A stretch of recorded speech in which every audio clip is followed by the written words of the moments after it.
way, I'm like 99% sure Nicole is gonna have some sort of quill buff. Because, like, if she has a quill buff that scales with the amount of Hexerei characters you have, it would, like, specifically shill exactly Varka, Durin, Venti, Nicole. Yeah, that's an interesting freeze frame, huh? Yeah, and it would also work for, like, Cleefish Durin. That's true. That would actually make a lot of sense, huh? I know they're called quills because of Shenhe, but what do they mean? It's additive damage buffs. Basically, it's extra damage that scales with some of the characters that, like the target character that's getting buffed. But that's independent from the base actual damage that the characters do.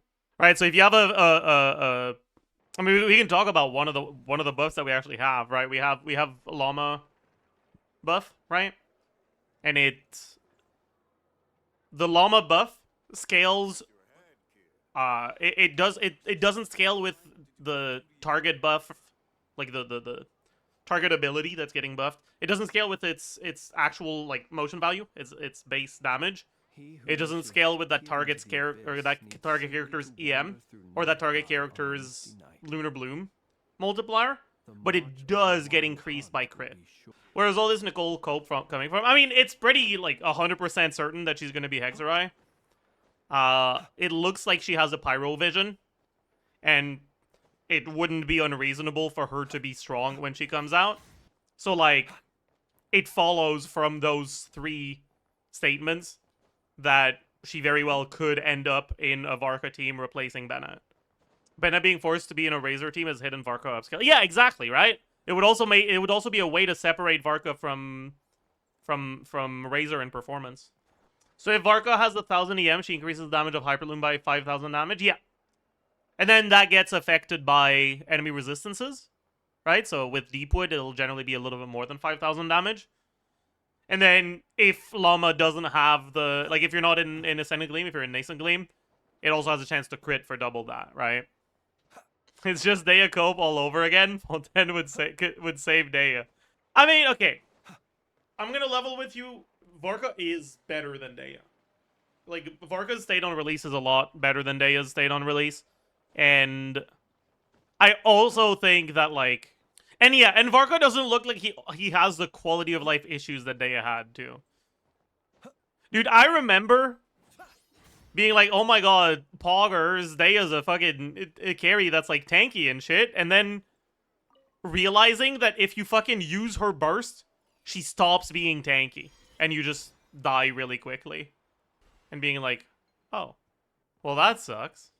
Like, why does she lose her damage reduction effect when she bursts? Like, I guess she was too strong in their alpha testing, so they had to add that. Right? No, like, the Dehya beta cycle was, like, actually a fucking clown fiesta. It was bad. Yeah, and you guys remember the fucking day one testing when we realized that she could just miss the bloom cores?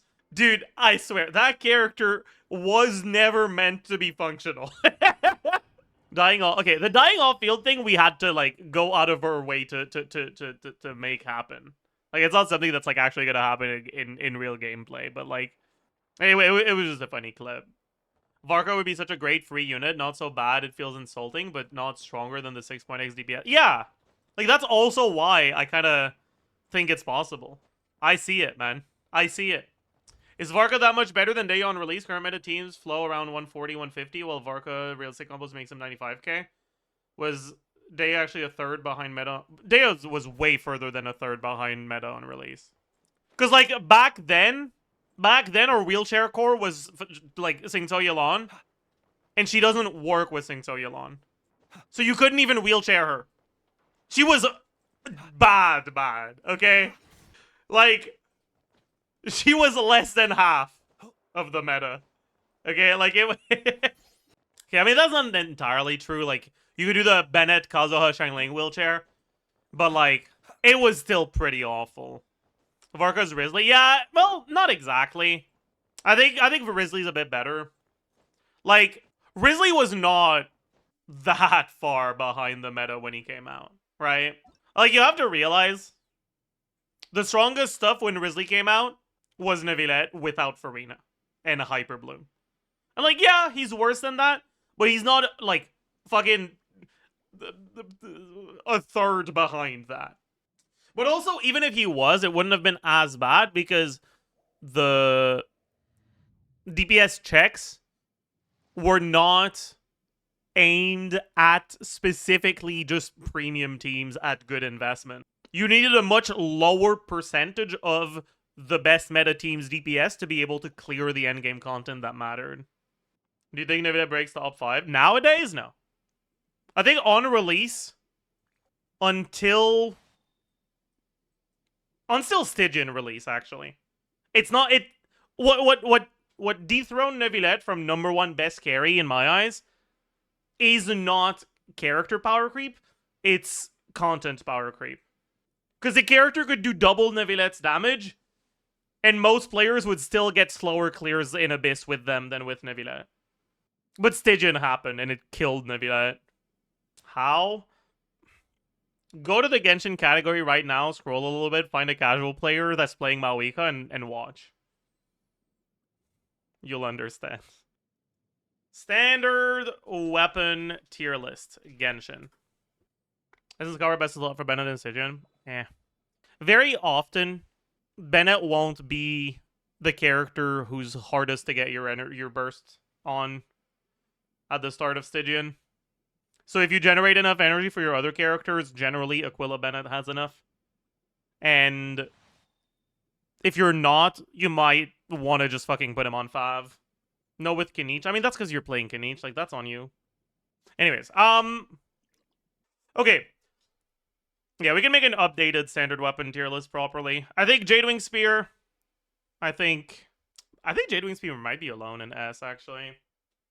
Because the reality is that every weapon other than polearms has a lot of alternatives for craftables for, like, a lot of different types of characters. But for polearms, if you're not a fucking burst damage dealer, you're cooked. Yeah, I guess I forgot about Shovel. That's true. Maybe it's not. Free-to-play claymores suck. It's not that free-to-play claymores are worse than other weapons, it's that Serpent Spine is better. So comparatively, it makes Mailed Flower look bad. Or not Mailed Flower, Tidal Shadow look bad. But Tidal Shadow is a completely fine weapon. The biggest problem with Tidal Shadow is that Bennett doesn't heal above 70. That's why you put the Eonson in the bag. With Eonson healing, with Shavar's existing, I don't think the downside of Tidal Shadow is that big of a problem, generally. The biggest problem I have with Skyward Harp is that, like, the bow users, lol. Like, actually, like... yeah. Yeah, like, yeah, it's good on Fischl, but Fischl has alternatives. Unlike the carries that kind of have to struggle for good weapons. Fischl has a bunch of weapons that are, like, pretty good on her already. Aquila is S? I don't think so. I think both Aquila and Skyward are A for the swords. They're literally just for Bennett, both of them. But Bennett is good enough.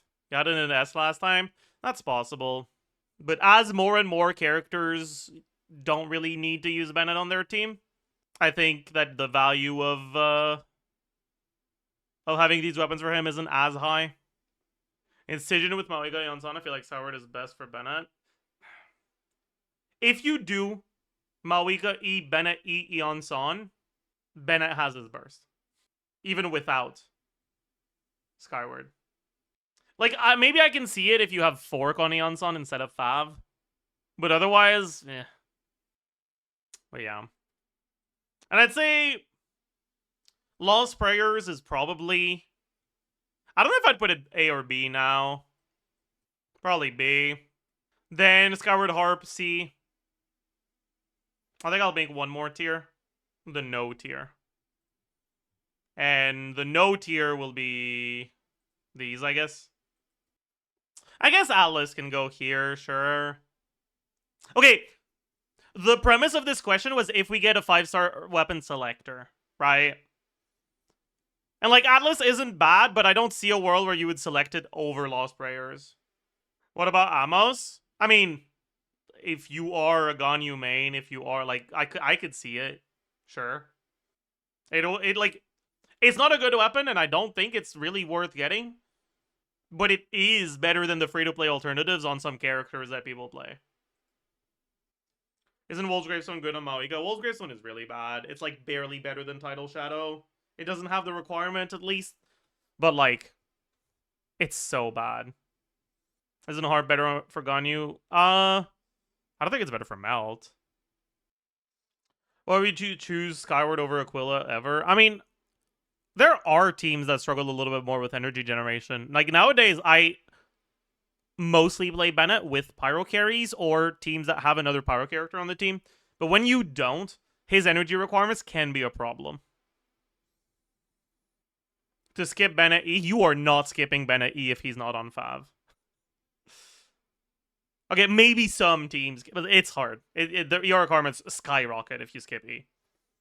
I do with Durin. Yeah, with Durin I can see it. Yeah, obviously with Durin, Venti. Venti's a lot of energy. Durin's a lot of energy. Sure. Is Wolf's Gravestone worse than Serpent Spine from Maoika? Way worse. Wolf's Gravestone is worse than 0 stack Serpent Spine. It's a bad weapon. Because... check GC Sim. They still don't have Eon-san on GC Sim. Put the Eon-san in the bag. I think they still don't have Eon-san. Did they add Eon-san? No? Yeah. Put the Eon-san in the bag. Yeah, the thing is, Maoika just gets so much attack. That's fucked up. You can't put Eon-san in a bag just because she's tiny. Watch me. But yeah, like, I could see a world where you feel good selecting any of these 5 weapons. If you're selecting one of these 2, you're coping hard. And you hate your life. And if you're selecting one of these 3, you don't know what you're doing. Are we getting a selector? No.